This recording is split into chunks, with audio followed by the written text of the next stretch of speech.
All-American, businessman, and scholar. These words help to define Tom Woodard and his growing legacy. In 1978, Tom was the first black golfer to earn an NCAA Division I All-American recognition. He received this recognition while attending and playing for the University of Colorado as an Evans Scholar.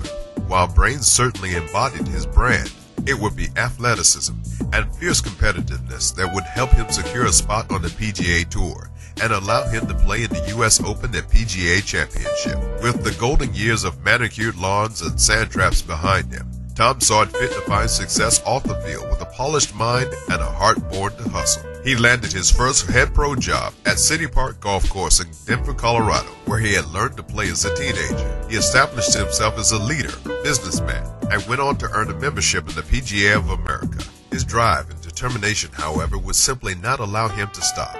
He forged ahead and eventually became the director of golf for the city of Denver. There, he managed the daily operations for 8 golf facilities with an $8.5 million budget and 275 employees. In addition, Mr. Woodard founded the first tee of Denver.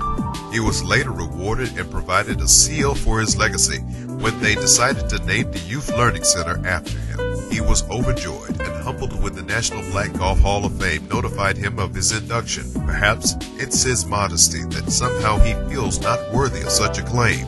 Tom, we understand your modesty, and so we boast for you and magnify your achievements on and off the greens. To the All-American, businessman, scholar, and chief of the community, collectively we say welcome to the National Black Golf Hall of Fame, Class of 2012.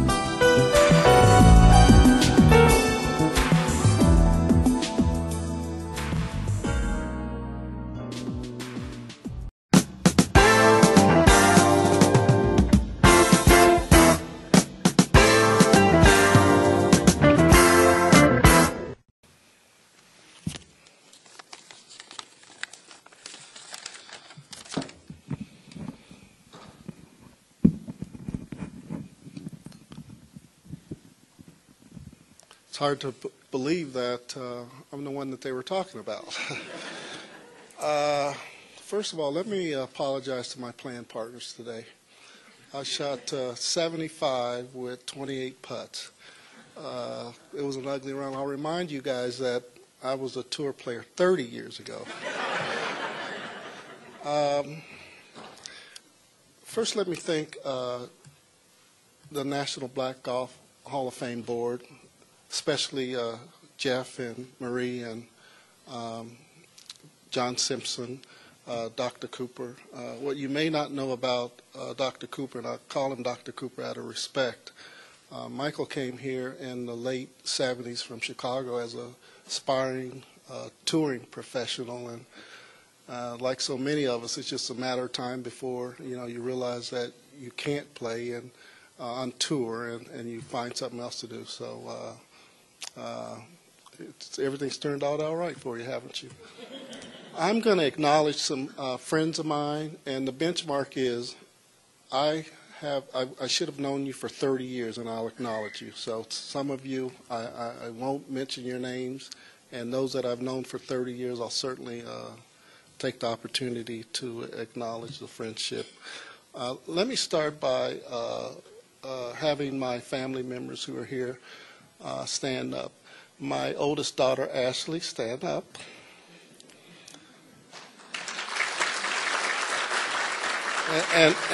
And as I introduce them, I'll talk about their golf games. I think it was David Faraday who described Jim Furyk's golf swing as an octopus dropping out of a tree. So that's her golf swing.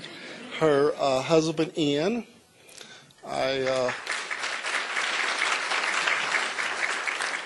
bought him a set of clubs when he graduated from law school. He hadn't been able to use them because he's been working 12-hour days. My middle daughter, Amber, stand up. Amber has a swing like Renee Powell. Unfortunately, she would rather spend her time training and running in marathons, so she doesn't quite have the time for golf. And my son, Aaron. Now, Aaron can golf his ball a little bit. His claim to fame is that he and Craig Stadler won the initial first tee open at Pebble Beach a few years ago. He attended Kansas State University on a first tee, the scholarship, and a Bill Dickey scholarship, and now he's in graduate school at Long Beach State, majoring in sports management. It's interesting because he is doing an internship at a sports management firm, and one of the things he did before he came out, he approached them about talking to some of the top players on the Advocates Tour and finding out what kind of sponsor arrangements they have. So maybe something will come out of this. There were 7 of us in my family, and my oldest brother, Bill, is here from Houston, Texas. Bill, stand up.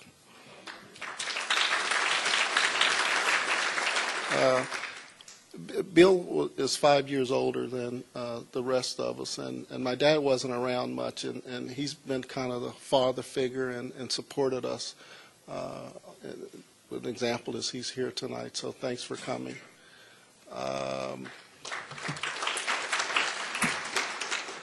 I thought what I'd do is just to kind of talk about how I got here, and then along the way acknowledge those individuals that helped me get here, because nobody does this by themselves.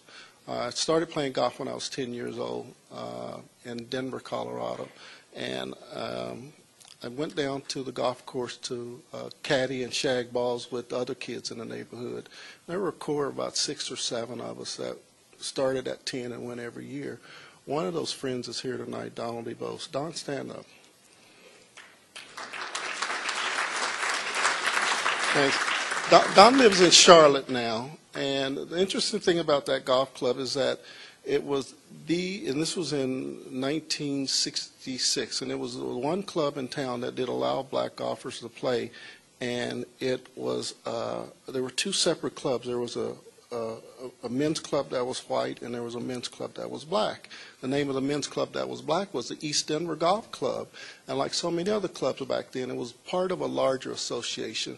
For us, back west, we're part of the Central States Golf Association, so there were clubs in Denver, Minneapolis, Chicago, Peoria, Illinois, St. Louis, Omaha, and we'd play in these tournaments, and they'd have annual tournaments. And, you know, back to core values in golf, I can look back at those 6 or 7 of us, and we all turned out pretty successful. I'm where I am today. One kid that was in the program was the head of emergency medicine at the University of Illinois Hospital. Another one was a golf pro who attended University of New Mexico on a golf scholarship. Another one was a golf pro. Another one was in upper management of a large pharmaceutical company. So those core values, even before the first tee, were in existence in junior golf. And Don was as smart as any of us. Don attended Cornell University, graduated from the prestigious Wharton Business School. But he did make one huge mistake in his life. And it was interesting because all of us, the core 4 or 5 of us, we got together and we all decided we were going to pledge Kappa Alpha Psi. And somehow, when he got the memo, he somehow didn't get the Kappa part. So he called us and said that he was going to pledge Alpha. So it just, not sure what happened. A mistake, big mistake there. There was a retired postal clerk who ran that junior program. His name was Maceo Rutherford. And Maceo Rutherford had it in his mind that he was going to have the first black Evans Scholar in the state of Colorado. And he came to me and he says, I think that you have what it takes to get there. And I said, what do I have to do? He said, you have to finish in the top 25% of your graduating class. You have to have the financial need. You have to caddy 30 loops a year. Well, I was doing that anyway. And so it was a no-brainer. I said, that's all I have to do. And sure enough, there was 2 of us that were Evans Scholars out of that junior golf program. And those that aren't familiar with the Evans Scholars program, it is a caddy, full full caddy scholarship administered by the Western Golf Association out of Chicago, and there are chapter houses at all of the Big Ten schools, most of the Big 12 schools, and it's a full scholarship. And so that was the first individual through golf that kind of threw me a carrot, and I took advantage of it. The next individual was a retired, a member of the East Denver Men's Club. And he came to me and he said that, you know, I think you're a pretty good golfer. He says, what I would like to do, if you graduate from college in 4 years and you get your degree, I'll sponsor you on the PGA Tour. To try to get on the tour. I said, really? I said, there was another carrot there. So I worked very hard. I graduated in 4 years. I played a Division I sport, and after I graduated, I said, I'm ready. And he said, let's go. And the first tournament he sent me to was the Ted Rose Championship, and this was in 1978. And me being from Denver, most of the black golfers were from the South. If they weren't from the South, they migrated to the South. And so I show up at the Ted Rose Championship, and the only golfer I knew was a golfer by the name of Lee Carter. And Lee Carter was a scholarship golfer at the University of New Mexico, very accomplished player. And Lee came up to me and he said, I got us a game. And I knew I was a good player, and I knew Lee was a good player.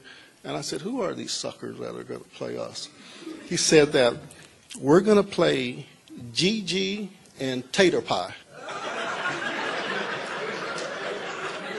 I said, who are we playing? He said, we're going to play GG and Tater Pie. Raise your hand if you know who GG is. Raise your hands. There's a lot of hands raised. Raise your hand if you know who Tater Pie is. So they get on the first tee, and Gigi has this three-quarter swing, and he hits it right down the middle, and Tater Pie gets up there, and he grabs a club crosshand, and he wraps around his neck, and he hits it right down the middle. And I don't know what to say to this guy. Good shot, Tater Pie? I don't. So he said, call me Pie. So I said, good shot, Pie. Anyway, long story short, they beat the crap out of us. Gigi shot 67, and Pie broke par. And then I found out that Gigi had just left the PGA Tour. He actually had led the Southern Open after 3 rounds. And I guess the story is that he decided to marry his wife after round 3. A bad idea. He didn't play very well the last round. And Tater Pie's name, his real name was George Wallace. Now, if you were raised in the 50s and the 60s in the South, and your name was George Wallace and you were black, you're going to change that. You're not going to use that name. And I discovered from reading Pete McDaniel's book, Uneven Lies, that his parents pulled a George Foreman. He had like 6 boys, and he named them all George. And he named them all George Wallace, the first, second, third, fourth. And I guess the story goes that the comedian George Wallace is actually his brother. Beyond that, at that tournament, the thing that was so unique about that golf tournament is that I didn't even make a check. Calvin Peete was there, Lee Elder was there, Charlie Sifford was there, Pete Brown was there, Jim Dent was there, Nate Starks was there, Junior Walker was there, James Black was there, Bobby Strobel was there, Ron Terry was there. And I didn't know any of these players. And so I go to play in this tournament, and I see all of these role models. And later, I mean, you can add 4 more blacks to that list that end up getting their cards. Me, Adrian, Al Morton from Washington, D.C., and Lee Carter from Dallas, Texas. So I started in an era where there were so many outstanding black golf professionals that were role models, and that was huge for me. That tournament made such an impression on me. Jim Thorpe actually won that tournament that year. His brother Chuck also played, and Jim went on to be co-medalist at the Tour Qualifying School in 1978. It made such an impression on me that I kept the hat from that tournament, and it kind of drove me and said, this is really what I want to do, because before that I just wanted to be a club pro. You know, it's interesting because we all love golf because we all love playing golf. And when I started, I wanted to be a club pro, but there weren't any black club pro models out there. I remember looking at the head pro at my club, and his name was Bud Brueggemann. He was a white PGA professional, but he'd show up for work in these black teaching shoes and these black Sansovet slacks and golf shirt buttoned to the top. And when he walked in the clubhouse, you knew that he was a head PGA golf professional. I was playing my practice round at Rogers Park, and Kenny walked in the clubhouse, and he had his, teaching shoes on and his slacks and his golf shirt, and I mean, he looked like the real, and it buttoned up all the way to the top, and he looked like a real golf pro. So that's the one thing that's really changed since I started as a kid, where, we had this lull where there aren't a lot of players on the PGA Tour, but at the flip side, there are a lot on the management and the business side of golf. You have Dr. Cooper with what he's doing, Ernie Ellison with the PGA. You got Kenny Sams, Rodney is managing Innisbrook. So the role models are there now, which weren't there at that time. And it's interesting that you talk about the playing career, but I spent the majority of my golf career in the management side. So I've been a PGA golf professional for 25 years. This is my 25th year, and I'll be a life member at the end of this year. I want to thanks.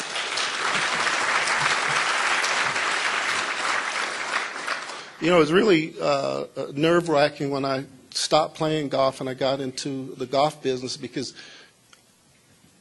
I knew how to teach, but I didn't know how to teach. So I had to read Toski's and Flick's book, How to Become a Complete Golfer. And when I got in the position, one of the things that I did first was, I want to be able to give back to a kid that was like what was given to me. So I started a junior golf program for the city of Denver.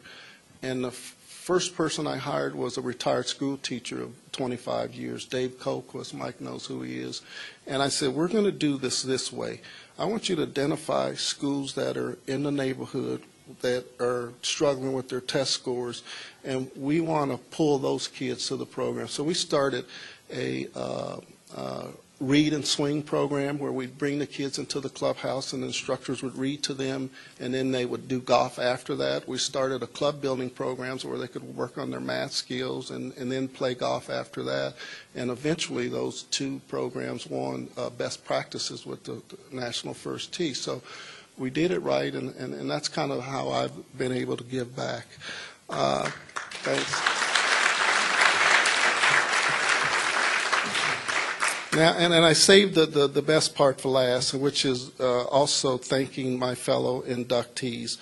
Ann Gregory, I was attending the Denver Black Arts Festival, and I ran across a booth that had some historical posters displayed, and I saw one with golf on it, and I knew the regular cast of characters: Pete Brown, Charlie Sifford, Teddy Rhodes, Lee Elder.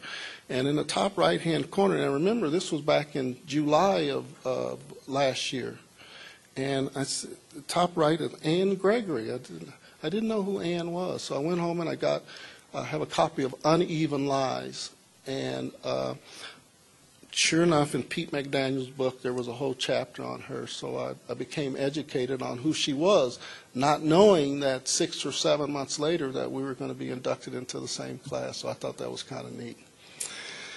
And what can I say about Adrian Steele?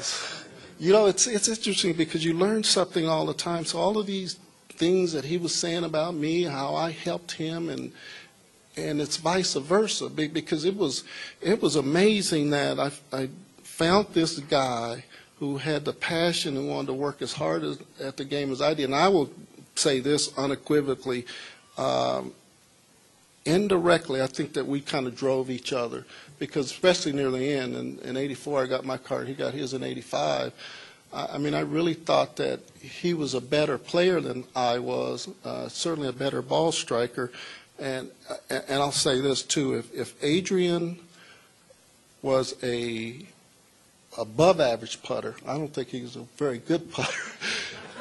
I mean, he hit the ball on a frozen rope. I mean, nobody hit the ball as well and as straight as he does. I mean, it was just amazing. So it was kind of a mutual admiration society. And just a quick story, and I'll get out of here. In 1981, we rented a house. The tour school was at Disney, and we were both playing very well. We were very confident that we were going to get our tour card that year, so we rented a house together, and we were going to be down there for the whole year, and we were going to be ready for tour school. Well, he didn't make it to the final, so he left me in there with that big old house by myself, and he went home. And I remember I shot 67 the first round, and I called Adrian and told him what I shot, and I shot 66 the second round. So I called him, and he wasn't home, but his mom was at home. And she said, well, Adrian's not here. And I said, well, I'm so excited, I want to tell him what I shot. And so I called back, and he still wasn't there. And she said, but I did talk to him. And he said, when he found out what you shot, he says, there's no question, he's got it made, he'll get his card. So, I mean, we had that kind of relationship. So it was kind of a friendly rivalry. But I must tell you, I was always this much better than him, just a little bit. Just a little bit. Just a little bit.